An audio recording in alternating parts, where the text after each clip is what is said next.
Di video sebelumnya kita sudah membuat full adder 8 bit ya. Sekarang kita akan memulai untuk belajar basic arithmetic dan logical unit atau ALU. Nah, ALU ini adalah versi lebih simpel ya dari full adder tadi. Kalau kita lihat full adder tadi ini agak kompleks ya. Jadi ada half adder, full sampai 7 kali. Sedangkan di sini ini kita udah abstraksi lagi. Jadi tadi itu di dalam sini ya, berarti di dalam V ini untuk perhitungan semuanya. Nah, tadi sebelumnya ada 8 bit ya. Ada yang A, angka A itu 8 bit, angka B juga 8 bit. Sama halnya dengan ini, yaitu ada input A, input B, dan ada output. Tapi di sini ada tambahan lagi, teman-teman, yaitu ada operation code. Jadi, di sini konteksnya udah bukan penjumlahan lagi, tapi bisa aja pengurangan. Karena ada kodenya. Jadi mungkin penjumlahan itu kodenya bisa jadi 1000 gitu. 0010. Ini tergantung dengan merek hardware-nya ya. Mau seperti apa operation code-nya. Jadi gitu. Ini 4 bit ya operation code ini. Ya pastinya lebih lebih dari inilah ya, lebih dari penjumlahan dan pengurangan aja. Tapi untuk di materi kali ini saya akan mencontohkan penjumlahan dan pengurangan aja gitu. Terus di sini ada flag juga yang terdiri dari 1 bit ya. Overflow ada 1 bit sendiri, zero ada 1 bit sendiri, negatif ada bit sendiri. Masing-masing ini kalau zero berarti masalah operation code-nya. Operation code-nya kita mau membandingkan apa gitu. Membandingkan A sama B. Apakah sama gitu. Kalau sama berarti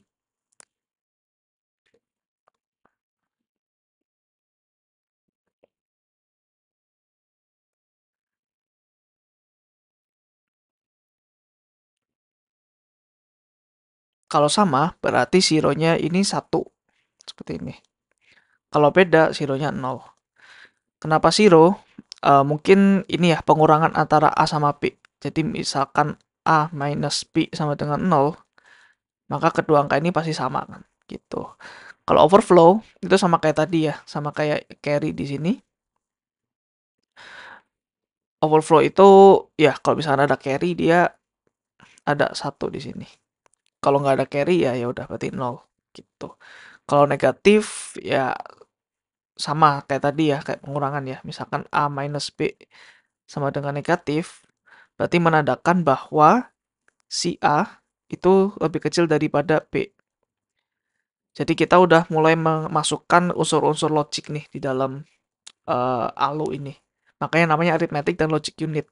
Karena dari sebelumnya kita ini cuman uh, aritmetik aja, penjumlahan aja gitu.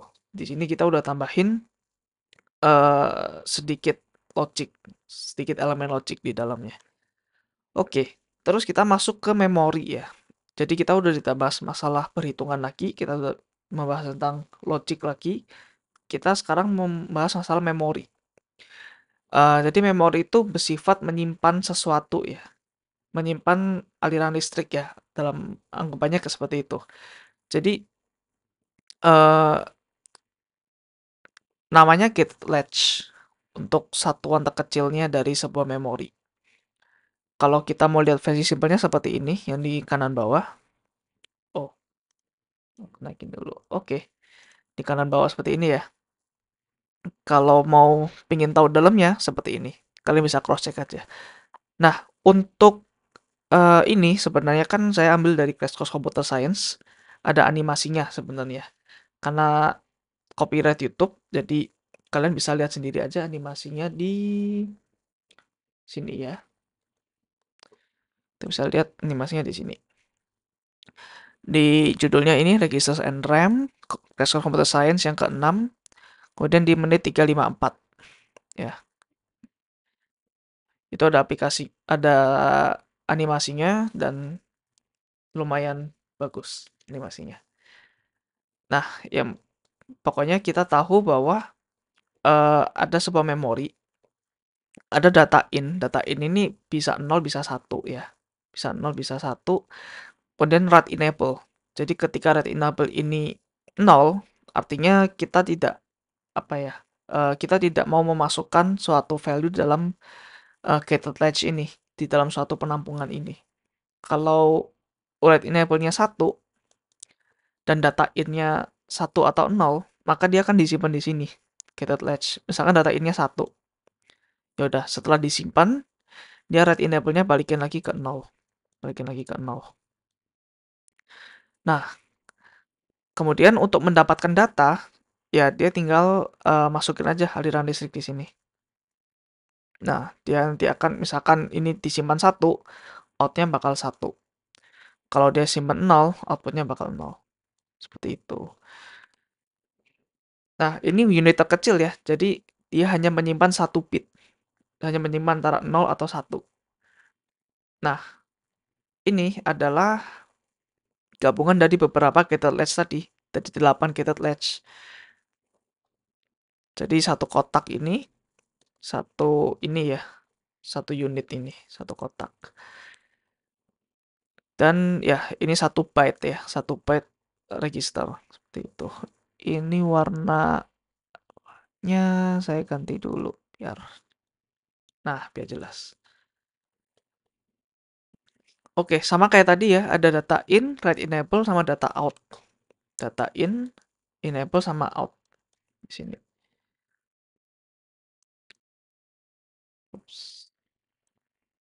Ya, ada data in, data enable, data out. Nah, ini nih, kita mau memasukkan suatu bilangan ini, suatu byte ini, ke dalam memori. Ke dalam gated latch tadi. Nah, kalau kita mau memasukkan sesuatu di sini, maka ini harus on, ya. Kenapa? Karena ini masuk ke write enable ya, masing-masing gated latch tadi. Gitu. Jadi ini berfungsi untuk ya kasih penanda bahwa kita akan memasukkan suatu value. Kita akan menyimpan suatu angka nih ke dalam 8 gated latch ini. Itu. Nah, terus semua ini ya udah mulai pusing nih ya. Jadi semua ini itu adalah satu unit di sini ya, di dalam RAM. Nah, jadi RAM itu terdiri nih ya, RAM ini terdiri dari beberapa 8 bit ini ya, 1 byte register, namanya register. Di dalam satu register terdiri dari beberapa ini gated latch. Gitu. Jadi ini satu register, satu gated latch itu cuma 1 bit aja di sini. Tuh. Dan di satu RAM ini dia ada banyak address ya. Jadi satu ini dibuat satu alamat tersendiri dalam RAM tersebut. Contohnya di sini. Ada 0 sampai ya tergantung size RAM-nya berapa gitu. Nah, di dalam RAM ini ada 2 bus. Bus ini yaitu suatu input atau output untuk memasukkan suatu data. Gini. Jadi ada data bus, ada address bus ya.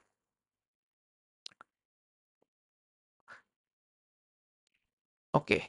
Nah, yang pertama kali dilakukan oleh RAM ya adalah dia berkomunikasi dengan ALU tadi.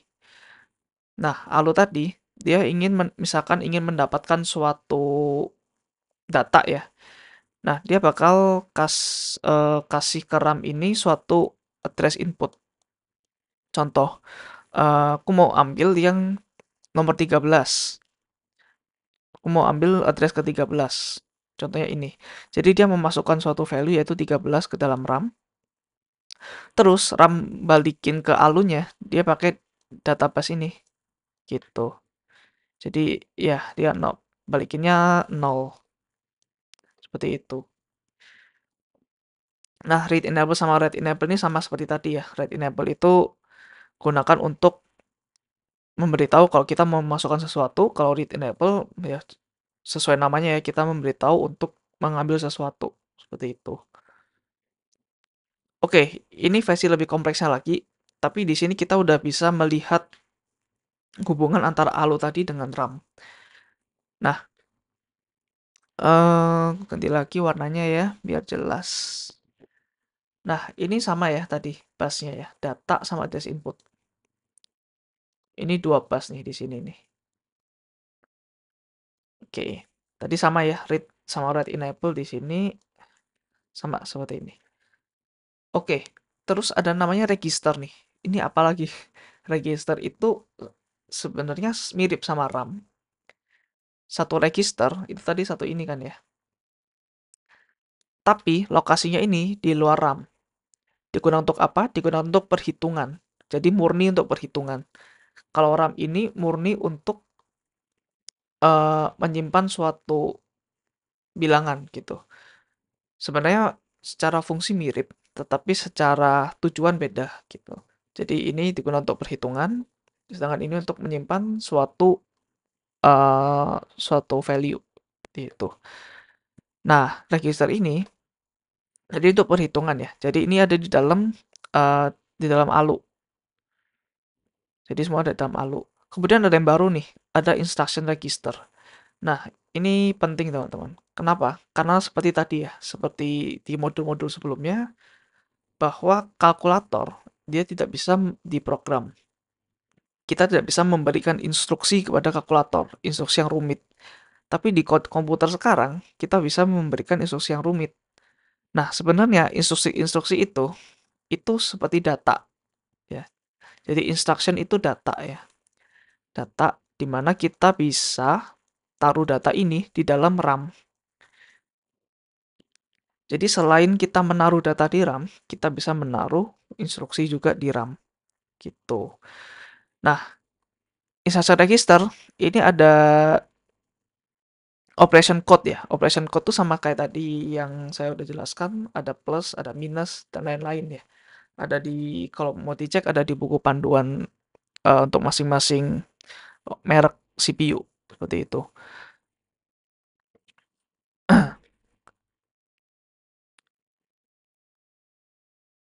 Oke, nah kemudian ada instruction address register. Ini untuk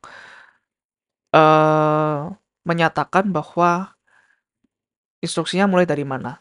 Karena instruksi biasanya ada berderet ya. Dan instruksi pertama, setelah itu ini, setelah itu ini, setelah itu ini. Jadi ini menunjukkan uh, address di mana instruksi pertama itu harus dijalankan di address apa gitu. Karena nggak selalu di 0 ya. Bisa aja mulainya di 7. Kenapa? Karena bisa aja yang 0 ini udah keisi, yang 7 belum. Jadi ya memanfaatkan yang kosong terlebih dahulu gitu. Makanya bisa dimanapun, nggak harus di 0. Seperti itu. Nah, untuk proses instruksi ini, jadi awalnya dari sini kan ya. Dari instruction address register, dia tahu address-nya itu di berapa, kemudian kita dapatin datanya, dan data di sini, let's say ini tadi 7 ya. Dan data di 7 ini adalah suatu instruksi yang akan kita berikan ke instruction register ini. Gitu.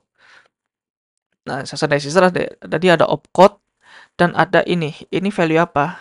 Ini value registernya ya, menandakan bahwa ini A, B, C, atau D. Kita mau ngambil dari mana, gitu. Nah, uh, ketika ini udah di decode, kita tahu opcode-nya, oh misalkan penjumlahan, ya udah uh, kita menjumlahkan angka yang ada di register, misalkan nih di A ya, kita akan menjumlahkan register yang di sini. Tuh. Terus ya udah berarti yang A kita bisa taruh atau kita bisa taruh di dalam RAM ini gitu. Nah, jadi semua yang ada di sini ya, semua yang ada di sini itu adalah satu CPU chip ya, satu CPU chip. Dan yang ada di sini ini adalah ALU, teman-teman. Ini adalah ALU gitu. Sama ya kayak tadi, kayak yang di sini. Kita ALU-nya ditaruh di dalam CPU chip. Di dalam CPU chip ada ALU dan ada control unit. Perbedaannya apa? ALU tadi bertujuan untuk melakukan operasi aritmatika dan logic, basic logic. Control unit ini yang mengatur instruksi program-program tadi yang bisa diprogram. Tuh, tadi ada register di dalam CPU ya, digunakan untuk perhitungan atau proses dalam CPU. Sedangkan RAM ini ya di luar CPU ya lokasinya. Dan ini ada data bus, ada address bus, tadi ada read dan write enable di sini. Kemudian ada juga instruction register dan ini address dari instruction yang pertama. Nah, sebenarnya ada namanya satu CPU cycle. Kenapa cycle? Karena selalu berulang-ulang gitu ya. Karena kan kita mulai dari sini nih, dari register yang pertama. Kita ambil datanya, kita masukin sini, kita execute, kita antara masuk ke RAM atau kita read RAM, terus lanjut lagi tuh, lanjut lagi ininya berubah, session registernya berubah ke next next address. Misalkan tadi 7 ya, ya udah nextnya berarti 8 gitu. Untuk dijalankan lagi nih. Jadi yang ke-8 masukin lagi ke sini gitu. Dan seterusnya sampai berakhir. Dan nanti ada flagnya sendiri tuh kalau berakhir gimana. Nah, untuk satu cycle uh, tadi kan kita ambil data dari RAM, terus kita lihat opcode-nya apa, terus kita eksekusi. Nah, itu satu cycle CPU. Nah, satu cycle CPU itu uh, diatur oleh suatu clock di sini. Jadi clock itu tugasnya untuk mengatur biar waktu untuk satu cycle CPU itu konsisten gitu. Sehingga bisa diprediksi ya kecepatan CPU tersebut. Nah, ini tadi ya satu cycle itu adalah tadi ada namanya fetch, decode, execute. Fetch itu artinya kita mengambil data dari RAM. Decode itu kita ingin tahu opcode itu isinya apa dan kita mau ngapain gitu. Dan execute ya kita menjalankan suatu proses itu. Terus kita ngupdate lagi si address registernya, kita fetch lagi dalam RAM dan seterusnya. Seperti itu. Nah, satuan dari satu cycle ya. Ini memang nggak rumit ya, teman-teman. Jadi bisa diulang videonya atau dipelanin. Jadi satu cycle itu satuannya hertz. Jadi misalkan 5 hertz ya. Berarti ada 5 cycle per detik. Seperti itu. Nah, CPU chip itu yang gini ya bentuknya. Sebenarnya ada di dalam lagi sih. Tapi ya kira-kira seperti ini bentuk CPU-nya. Bentuk CPU chip. Oke, terus kita akan membahas 32 bit versus 64 bit CPU arsitektur. Nah, di industri sekarang, kebanyakan kita udah pakai 64 bit CPU arsitektur ya. Yang 32 bit udah jarang digunakan lagi. Tapi kita masih sering melihat 32 bit arsitektur dan 64 bit arsitektur. Bedanya apa sih? Kalau kita lihat di ilustrasi ini ya, 32 bit ini tadi kan ALU berkomunikasi dengan RAM ya. Nah, kalau kita lihat di sini, kotaknya ini kotak biasa ya. Tapi kalau di 64 bit, kotaknya itu lebih gede nih. Berarti kalau kita lihat dari ilustrasi ini, 64 bit, berarti itu bisa membawa lebih banyak data daripada 32 bit. Nah, kenapa gitu?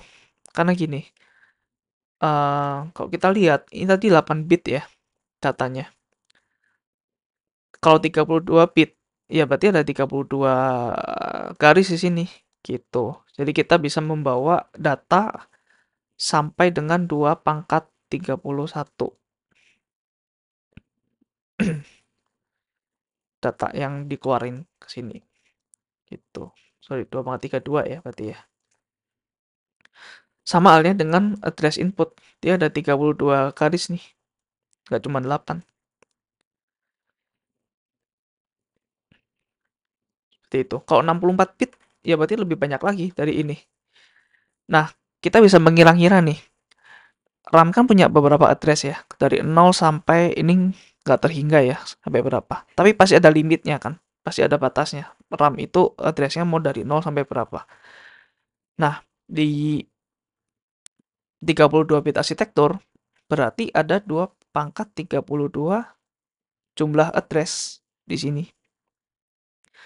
Jadi RAM-nya maksimum ya segini.